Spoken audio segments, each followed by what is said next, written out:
Janata Party is conducting at the moment. Listen in to what Kiran Rijiju is saying. के लिए press को address किया। मैं सबसे पहले तो ये कहना चाहता हूं कि पिछले पार्लियामेंट सत्र में एक महिला का तस्वीर लेकर के, मिंता देवी नाम की एक महिला का तस्वीर को टी शर्ट में छपवा करके पार्लियामेंट के परिसर में घूमते रहा और उसको इतना उछला, शाम तक वो महिला ने इतना डांटा कांग्रेस पार्टी को कि उसको उम्र को 124 बता करके जितना बदनाम किया। तो ऐसा नकली फोटोग्राफ, नकली नाम, नकली इश्यू लेकर के राहुल गांधी और कांग्रेस पार्टी समय समय में बोलते रहते हैं। आप सबको अच्छी तरह से मालूम है। आज उन्होंने बिहार में 2 दिन बाद पोलिंग होगा और उससे हट करके हरियाणा का कहानी सुना रहे थे। इससे साफ मालूम हो गया कि बिहार में तो कुछ बचा नहीं है, इसलिए ध्यान को भटकाने के लिए हरियाणा के इशू को लेके आ रहे हैं और फजूल के बातें लेकर के एक प्रस्तुतिकरण किया है। मैं उस पर नहीं जानना चाहता हूं बिकॉज सब फर्जी था और कुछ विदेशी महिला का नाम जिक्र कर रहे थे। वो अब चुनाव के समय वो विदेश जाता है, पार्लियामेंट चलते समय राहुल गांधी छुपके से कंबोडिया निकल जाता है, थाईलैंड निकल जाता है। बिहार में चुनाव प्रचार चल रहा है, वो कोलंबिया चले गए।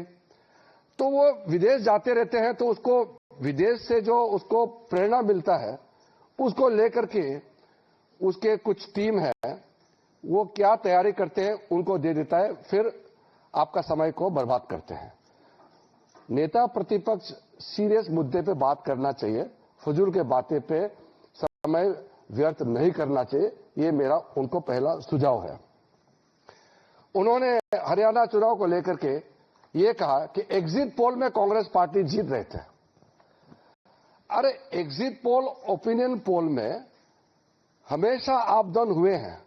हम लोग 2004 में पक्का जीत गया ऐसा हम मान रहे थे और एग्जिट पोल, ओपिनियन पोल पूरा बीजेपी एनडीए को क्लियर कट जिता रहे थे। लेकिन जब काउंटिंग हुआ तो हम हार गए। तो उस समय हमने तो रोना धोना नहीं किया, हमने इलेक्शन कमीशन को गाली नहीं दिया, हमने माना और हमने कांग्रेस और उनके जो यूपीए गठबंधन को हमने बधाइयां दी। हमारा एक्सपेक्टेशन का हिसाब से हमको नतीजा नहीं मिला, फिर भी लोकतंत्र में पराजित हो या जीत हो उसको स्वीकार करना पड़ेगा। ये लोकतंत्र का नियम है। और उसके बाद 2 बार यूपीए सरकार ने 10 साल चलाया। हमने इलेक्शन कमीशन को गाली नहीं दिया, हमने ओपिनियन पोल को गाली नहीं दिया, एग्जिट पोल को हमने कभी गाली नहीं दिया। लेकिन उन्होंने उस समय जब एग्जिट पोल उनका फेवर में गया तो बोलता है बहुत अच्छा, जब विरोध जाता है तो वो मीडिया को गाली देते हैं। ये खेल तो बराबर हम उसको गलत मानते हैं। दूसरा, बार बार राहुल गांधी बोलते हैं वो एटम बम फूटने वाला है। इनका एटम बम कभी फटता क्यों नहीं है? ये कोई विषय को लेकर के गंभीरता से आता नहीं, बोलते कि हाइड्रोजन बम फटेगा। आज का जो विषय को लेकर के मैं तो इतना दुखी हूं कि मैं इसको लेकर के आपसे बात करना पड़ रहा है। हरियाणा में चुनाव चल रहा था, उनके वरिष्ठ नेता कुमारी शैलजा ने उसी समय कहा कि हरियाणा में कांग्रेस जीत नहीं पाएंगे क्योंकि हरियाणा के कांग्रेस के नेता ही हराना चाहते हैं। अभी 3 दिन पहले उनके एक फॉर्मर मिनिस्टर ने कांग्रेस से इस्तीफा दिया और ये भी कहा कि कांग्रेस हरियाणा में इसलिए हारा कि कांग्रेस के नेता ही काम नहीं कर रहे थे और खुद ही हरा रहे हैं। और फिर कांग्रेस के जो वहां के प्रदेश अध्यक्ष, उनका नाम है राव नरेंद्र सिंह, उन्होंने कहा कि वहां तालमेल ही नहीं है ग्रास रूट में कांग्रेस पार्टी का, कैसे जीत सकते हैं? जब उनके नेता, कांग्रेस के नेता ही कह रहे हैं कि वो अपने वजह से हारे हैं और यहां राहुल गांधी कह रहे हैं वोट चोरी हो गया, इलेक्शन कमीशन को गाली दे रहे हैं। इस तरीके के आप बात करेंगे तो कौन विश्वास करेंगे? बार बार चुनाव हारने के बाद भी सबक नहीं सीखते हैं। कांग्रेस के कई नेता हमसे मिले हैं, बहुत दुखी हैं। वो कह रहे हैं कि राहुल गांधी जब तक उनका नेता रहेगा कांग्रेस जीत नहीं सकते हैं, और वो ईवीएम को गाली दे रहे हैं। तो इसलिए मैं आपको बहुत साफ साफ कहना चाहता हूं, एक सिंपल प्रोसेस को मैं बहुत शॉर्ट में कहना चाहता हूं, क्योंकि कॉम्प्लिकेटेड नहीं है सिस्टम। हमारा लोकतंत्र बहुत साफ है। हमारा इलेक्शन प्रक्रिया में सबसे पहले इलेक्शन कमीशन इलेक्शन को चलाते हैं। तो इलेक्शन कमीशन का बात मैं आपको नहीं कहूंगा, क्योंकि इलेक्शन कमीशन खुद ही कहेंगे। बीजेपी का नाम लिया है और बीजेपी का मुख्यमंत्री का एक क्लिप को चला के बोला है, इसलिए मैं उसको जवाब देना चाहता हूं। हमारे वहां के हरियाणा के मुख्यमंत्री ने एक लाइन कहा कि हम चुनाव जीतेंगे, हमारा अच्छा व्यवस्था है। व्यवस्था मतलब क्या है? बीजेपी, हमारा डिसिप्लिन, हमारा काडर, हमारा जो कार्यकर्ता, हमारा नेता का समर्पण, हमारा कार्यकर्ताओं का त्याग, ये है हमारा व्यवस्था, ये है हमारा ताकत। इसी से हम विश्वास से कहते हैं कि हम चुनाव जीतेंगे। हम 24 घंटे दौड़ते रहते हैं। मैंने भी अपना जिंदगी में 3-3, 4-4 महीने गांव घर नहीं देखे हुए अलग अलग जगह में पैदल चलते थे। ये हम लोग का सिस्टम है बीजेपी का, ये हमारा व्यवस्था है। इलेक्शन में सबसे पहले वोटर लिस्ट होते हैं, वोटर्स की सूची होते हैं। वो सूची सबके पास उपलब्ध होता है, वेबसाइट में होता है। पॉलिटिकल पार्टी उस सूची को देख सकते हैं और उसके बाद क्लेम्स एंड ऑब्जेक्शन का मौका होता है। कोई भी अगर ऐसा लगे कि उसका नाम कट गया है, कोई फर्जी है, उसको कंप्लेंट देने का सिस्टम होता है। सूची में सिर्फ भारत के नागरिक ही नाम हो सकता है सूची में। अगर कोई गलत हो गया तो उसको हटाने के लिए प्रक्रिया इलेक्शन कमीशन ने चलाया भी है। अभी एसआईआर जो कर रहे हैं वो वोटर लिस्ट शुद्धिकरण के लिए होता है। तो अगर बिहार में सब लोग खुश है कि हाँ हम जेन्युइन वोटर है, मेरा नाम सूची में है, कोई कंप्लेन नहीं है। जो नकली है, जिसका नाम नहीं है या जो इस दुनिया में नहीं है या चले गए हैं, उसका नाम कट गया, वो कंप्लेन नहीं कर रहे हैं, राहुल गांधी रो रहे हैं। वहां पब्लिक खुश है कि शुद्धिकरण होना चाहिए हमारा वोटर लिस्ट का। और प्रॉब्लम सिर्फ राहुल गांधी में है। कांग्रेस पार्टी में भी बहुत लोग अभी दुखी हैं। बिहार में कई लोग कह रहे हैं कि राहुल गांधी उनके वहां प्रचार में ना आए, क्योंकि वो आने से जो थोड़ा कुछ चांस है वो भी बिगड़ जाते हैं। आपने देखा होगा वो आरजेडी के नेता भी कभी भी राहुल गांधी का लाइन का बात करता ही नहीं है, क्योंकि राहुल गांधी दुनिया भर का नाम सारा बात करते हैं तो वो लोगों से कोई कनेक्ट होता नहीं है। जब क्लेम्स एंड ऑब्जेक्शन होता है, वोटर लिस्ट फाइनल होता है, तो उसका वोटिंग प्रोसेस होता है। जो वोटिंग होते हैं उस समय हर पॉलिटिकल पार्टी के पोलिंग एजेंट्स होते हैं। इलेक्शन कमीशन का जितना ऑफिसर्स है वो तो स्टेट गवर्नमेंट का ही ऑफिसर होते हैं, उसको इलेक्शन ड्यूटी में लगाते हैं। फिर बाहर से ऑफिसर ऑब्जर्वर के हिसाब से आते हैं। जब वोटर वोट डालते हैं तो पोलिंग एजेंट, अलग अलग पॉलिटिकल पार्टी के पोलिंग एजेंट्स पोलिंग स्टेशन में रहते हैं। वो चेक करते हैं कौन वोट डाला है, कौन अभी नहीं डाला, वो चेक करता है। अब अगर कांग्रेस का एजेंट वहां अगर नहीं है तो बता दे कि वो एजेंट नहीं रख पाया। पोलिंग एजेंट रहता ही है, हर पॉलिटिकल पार्टी का, हर कैंडिडेट का पोलिंग एजेंट रहता है और उसी हिसाब से वोटिंग होते हैं। उसके बाद में जो वोटिंग होने के बाद अगर कोई उसमें गड़बड़ी है तब इलेक्शन कमीशन को पिटीशन दे सकते हैं, अपील कर सकते हैं। उसमें अगर लगता है कि न्याय नहीं मिला तो फिर आप अदालत जा सकते हैं। ये सब तो करना नहीं इनको। फिर जब पोलिंग हो जाने के बाद जब काउंटिंग होते हैं उसमें भी हर कैंडिडेट का, हर पॉलिटिकल पार्टी का काउंटिंग एजेंट्स होते हैं। वो बहुत पारदर्शिता के साथ, पूरा ट्रांसपेरेंसी के साथ सारा इलेक्शन प्रोसेस होता है। मैंने 7 चुनाव लड़ा है। हम कैंडिडेट भी रहते हैं, हमारे एजेंट्स रहते हैं। कहां गड़बड़ी होते हैं? अगर गड़बड़ी हुआ, कोई अधिकारी ने गड़बड़ किया तो अदालत जाएंगे। तो अदालत में कभी कभी हुआ है, चुनाव को रद्द भी कराया है। न्याय देता है। इनको अदालत नहीं जाना है, इलेक्शन कमीशन में अपील नहीं करना है, बस प्रेस कॉन्फ्रेंस कॉल करेंगे और किसी ने प्रेजेंटेशन बना दिया उसको दिखाएंगे और फिर भाग जाएंगे। क्या लोकतंत्र ऐसे चलेगा क्या? हम लोग जब अपोजिशन में थे, कितने साल हम लोग अपोजिशन में थे, उस जमाने में जो ये कोर्ट्स का जो व्यवस्था था उस समय कैसे था? सारे जजेस सरकार अपॉइंट करते थे। आजकल तो कॉलेजियम सिस्टम से जजेस अपॉइंट करते हैं। कांग्रेस के जमाने में कांग्रेस ही सरकार जज अपॉइंट करते थे। इलेक्शन कमीशन सरकारी अपॉइंट करते थे, सीबीआई डायरेक्टर, सारा चीज सरकारी अपॉइंट करते थे। लेकिन भारतीय जनता पार्टी ने कभी भी ये नहीं कहा कि हम लोकतंत्र में विश्वास नहीं रखते हैं, कभी नहीं कहा। हम संघर्ष करते रहे, लगातार संघर्ष करते रहे और हमने जीत प्राप्त किया, लोगों का विश्वास प्राप्त किया है। हमने कभी भी अदालत को गाली नहीं दिया, हमारा पार्टी ने कभी भी इलेक्शन कमीशन को गाली नहीं दिया। हमने लोकतंत्र की व्यवस्था को हमने सवाल नहीं उठाया। अगर कहीं गलती हुई है तो उसके लिए अदालत जाना है तो भी हम लोग जाते थे, पिटीशन देने थे, इलेक्शन कमीशन को देते थे। लेकिन हमने अपने देश का लोकतंत्र को हमने कभी गाली नहीं दिया। ये आदमी विदेश में जाकर के हमारा देश का तंत्र को गाली देते हैं, हमारे देश को गाली देते हैं, अदालत को, हमारे लोकतांत्रिक व्यवस्था को, इंस्टीट्यूशन को गाली देते हैं।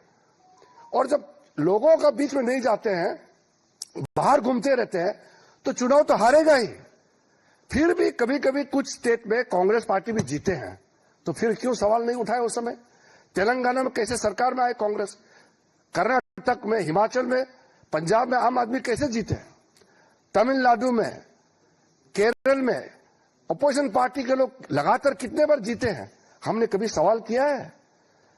तो इसलिए मेरा पत्रकार बंधुओं से मेरा ये हाथ जोड़ के मैं विनती करना चाहता हूं कि आपका समय को राहुल गांधी जी समय समय में खराब करते रहते हैं, लेकिन जो सही मत है आपके माध्यम से लोगों तक पहुंचना चाहिए।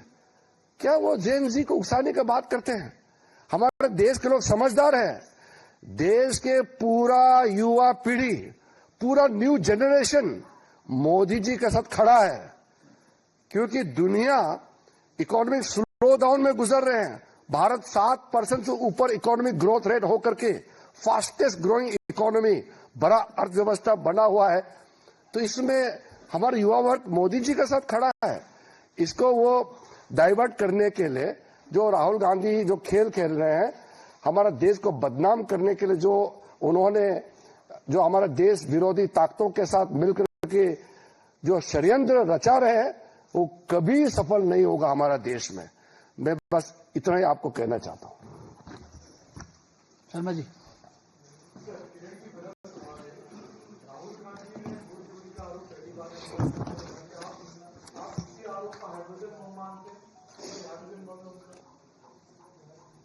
कांग्रेस पार्टी जो कांग्रेस की विफलता को राहुल गांधी के सर में फोड़ने के बजाय ईवीएम को फोड़ रहे हैं।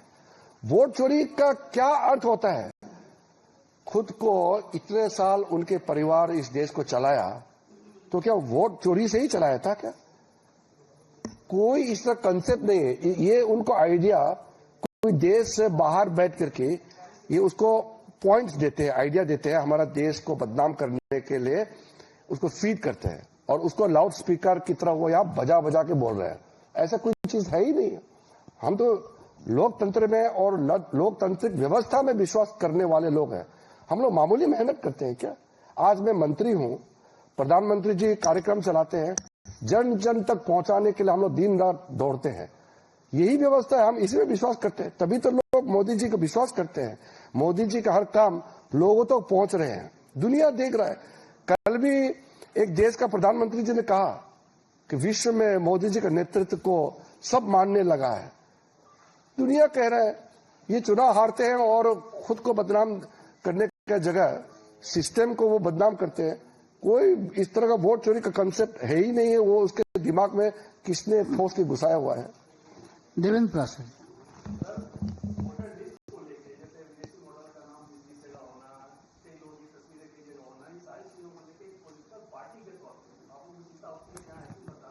मैंने आपको क्लियरली कह दिया कि वोटिंग से पहले सब पार्टी के पास वोटर लिस्ट होते हैं। देखते नहीं है क्या वो लोग? इतना तो मेहनत करो ना, वोटर लिस्ट चेक करो। हर गली में सबको मालूम है कौन कौन वोटर है।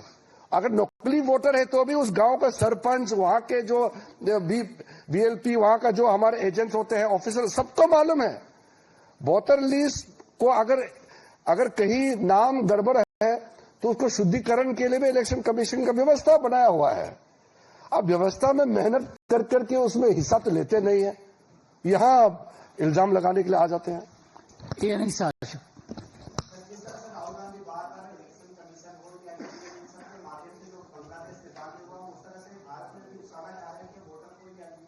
वो तो मैंने आपको अभी भी कह दिया कि भारत के युवा समझदार है और वो मोदी जी के साथ खड़ा है। ऐश्वर्या पालीवाल।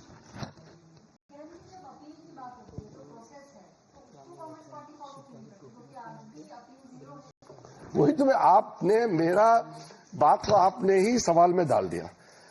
कोई भी समस्या है तो इलेक्शन कमीशन तो खुला है। कहीं भी एक भी नाम अरे या कोई भी घटना ऐसा है जिसको कांग्रेस पार्टी को लगता है कि अपील करना चाहिए तो इलेक्शन कमीशन में अपील कर सकते हैं। वहां न्याय नहीं मिलता है, उसको लगता है तो अदालत जा सकता है। वो अदालत को विश्वास नहीं करते हैं, सिस्टम को नहीं मानते हैं, खुद का विफलता को ईवीएम और इलेक्शन कमीशन के सर में फोड़ते रहते हैं। ये कोई बात नहीं हुआ। मोहित।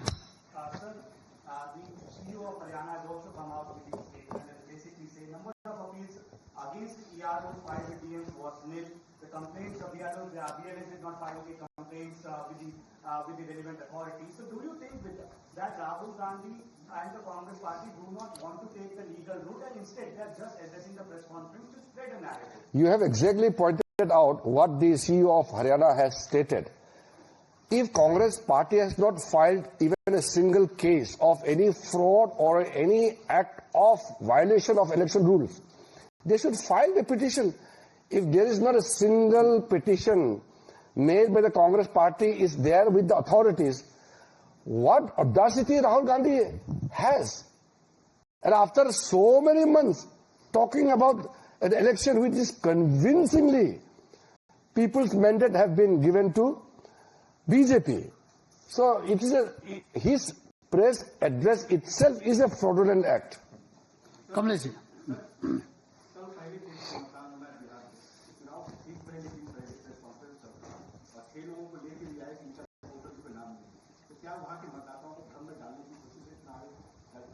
वहां जो कांग्रेस के जो कुछ साथी है बिहार में वो रो रहे होंगे। इतना क्रिटिकल समय में वहां बैठ करके प्रचार करके वो मेहनत करने का जगह है, पूरा दिल्ली में प्रेस कॉन्फ्रेंस करके भटका रहे हैं। तो अभी जितना उनके जो कांग्रेस के साथ मिला हुआ है वो पूरा कन्विंस है कि कांग्रेस पार्टी के साथ राहुल गांधी के साथ जाएगा तो उनके भी नाव डूब जाएंगे, ये कन्विंस हो गया। जी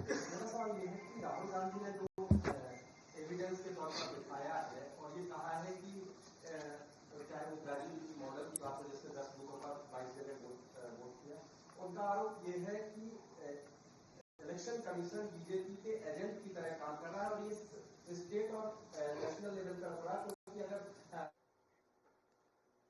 All right, that is senior BJP leader Kiran Rijiju hitting out at Rahul Gandhi. Remember, the BJP has retorted saying that what Rahul Gandhi said during his press conference has been lies. It has been fact-checked in his earlier press conferences as well. And now he's taken out the Haryana election, something that happened in the past, and he's just lying to the people. He just cannot digest the fact that Congress party has been defeated in multiple elections. The BJP, on the other hand, also saying that when we get defeated, we never question the democratic process or the election commission. But Rahul Gandhi, as the leader of opposition, continues to question the democratic processes of the country, also accusing him of instigating the youngsters of the country, Gen Z of the country, and blaming Rahul Gandhi and questioning him over his entire approach towards questioning the poll panel as well as the democratic processes of the country. We'll keep getting you more on this. Right now, it's time for a short break.